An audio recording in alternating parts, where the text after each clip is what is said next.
there are so many Ethereum Layer 2 scaling solutions that have emerged over the last few years, each of which are aiming to make the leading smart contract-enabled blockchain more efficient. So today we're going to be focusing on the Mantle network, and this is a solution that is taking Ethereum scaling to a whole new level. So the Mantle network is a revolutionary technology stack which is aimed at boosting Ethereum scalability whilst ensuring its compatibility with the Ethereum virtual machine, or EVM. So this means that you can use all of your favorite Ethereum contracts and tools on the Mantle network with hardly any tweaks required, which is obviously promoting innovation and giving developers a more efficient, cost-friendly workspace. At its heart, Mantle relies on a modular architecture, blending with optimistic rollup protocol with innovative data availability solutions, and this unique mix not only assures Mantle network security, but it also delivers a cheaper and more accessible data. So essentially, Mantle network operates as a layer 2 scaling solution, which is also built on Ethereum. So validator nodes gather user transactions and package them into compressed blocks on Ethereum. This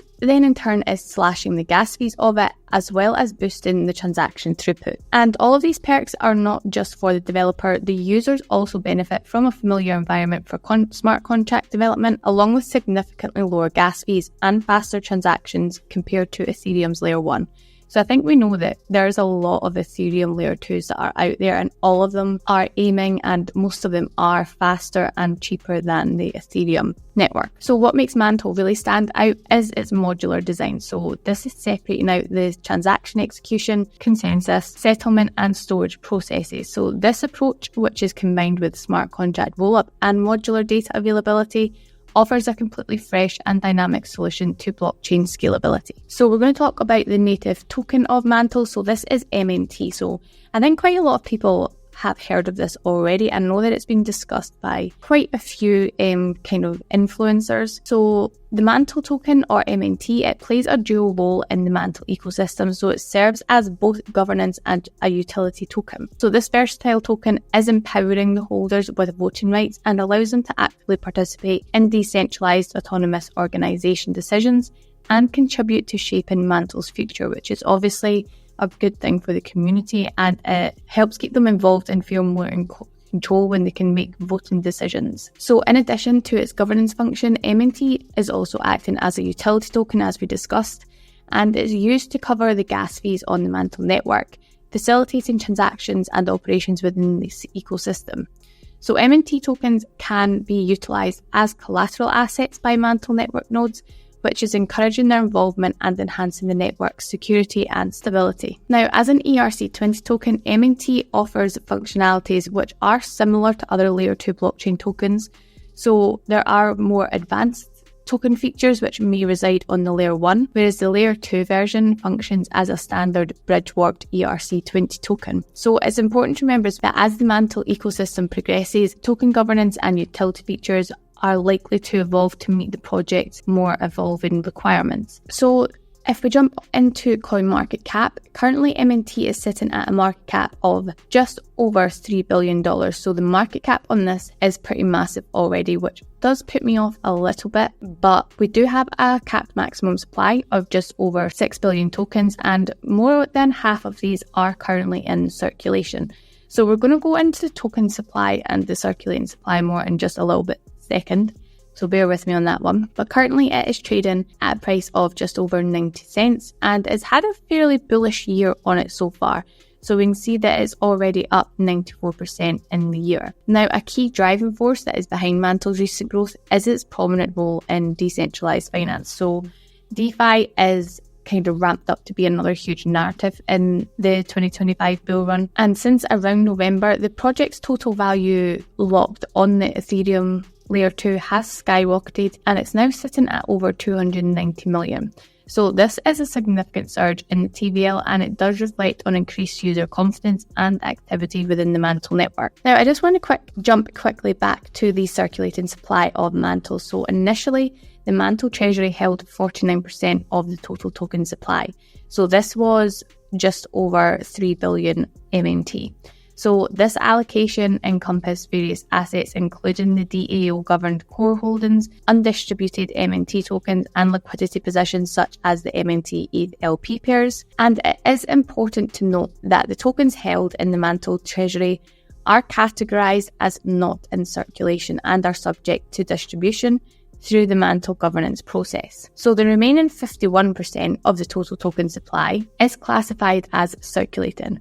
So these tokens are ones that are obviously freely tradable and usable within the ecosystem without any kind of vesting or distribution restrictions. So from what I have been reading on this, the distribution of MNT tokens from the Mantle treasury is subject to the Mantle governance process, which it does follow rigorous procedures for budgeting, capital calls, and distribution. So the anticipated categories for token distribution include the users' incentives, technology partner incentives, core contributor team and advisors, and other opportunities. So all of this is contributing to the growth and advancement of the ecosystem. So usually I do have a little bit of a moan if the circulating supply is below roughly 80%. I like it to be over 80% because it reduces any chance of dilution, or not any chance of dilution, but it reduces the chance of dilution of the coin should more tokens then come into the circulation.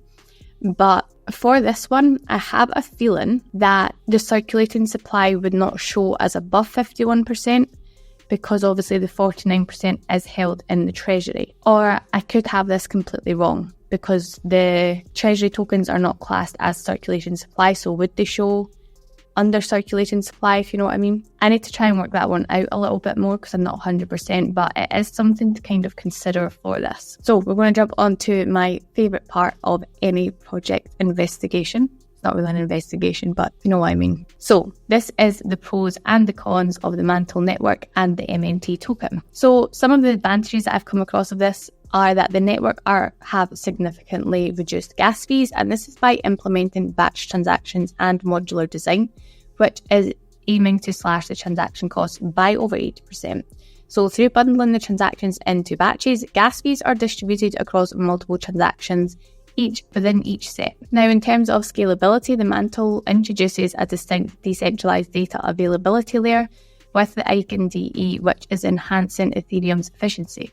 So the Eigen layer has a potential to achieve throughputs which exceed 1 terabyte per second, which is surpassing those of the base layer. So leveraging EigenDE, Mantle offers users higher transaction throughputs than Ethereum's base layer. But whilst it's an advantage, it's not an uncommon advantage of layer 2s. So I wouldn't put too much kind of hope into that one, if that makes sense. So obviously security is paramount, and as Mantle transactions utilize Ethereum's validator sets and the consensus process, this ensures the benefits of Ethereum's robust security, and additionally, the Mantle DA layer derives security from Ethereum through the EigenLayer protocol, which allows Ethereum stakers to secure it by restaking their ETH using pegged assets like STE. So the Mantle network also maintains compatibility with the Ethereum virtual machine, which is enabling developers to deploy Ethereum dApps and utilize Ethereum smart contract developments like Remix, Truffle, Hardhat, and the Foundry seamlessly on Mantle. So for the sake of balance, we always have to also discuss the downsides of any project. So one of the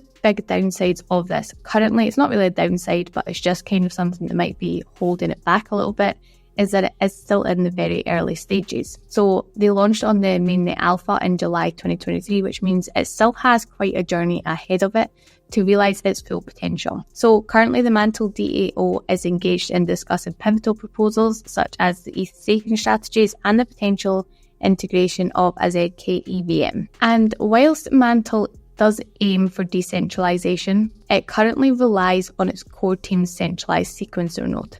So although there are plans to decentralise the sequencer nodes in the future, the centralised approach does pose a risk to censorship resistance within the network. So sequencers play a crucial role in receiving transactions and generating the blocks. So this being a centralised function does raise a lot of concerns about the security and censorship resistance of users' transactions. So I think this would be one of the major things that would put me off about using it. So overall, Mantle's network does represent a bold endeavour to revolutionise layer 2 scaling, and it is showcasing the industry's forward momentum in enhancing L1 blockchain scalability. And as we witness the evolution of Mantle and the other innovative layer 2 projects that are out there, it's exciting to anticipate the advancements that lie ahead in the years to come. Now, personally, Mantle just isn't one that has got me overly excited, especially not for this upcoming bull run. Whilst it does seem like a respectable project, they just aren't particularly doing anything that is revolutionary or unique to most other layer 2s. So the concern as well over the centralisation raises a little bit of a red flag for me, along with the larger market cap.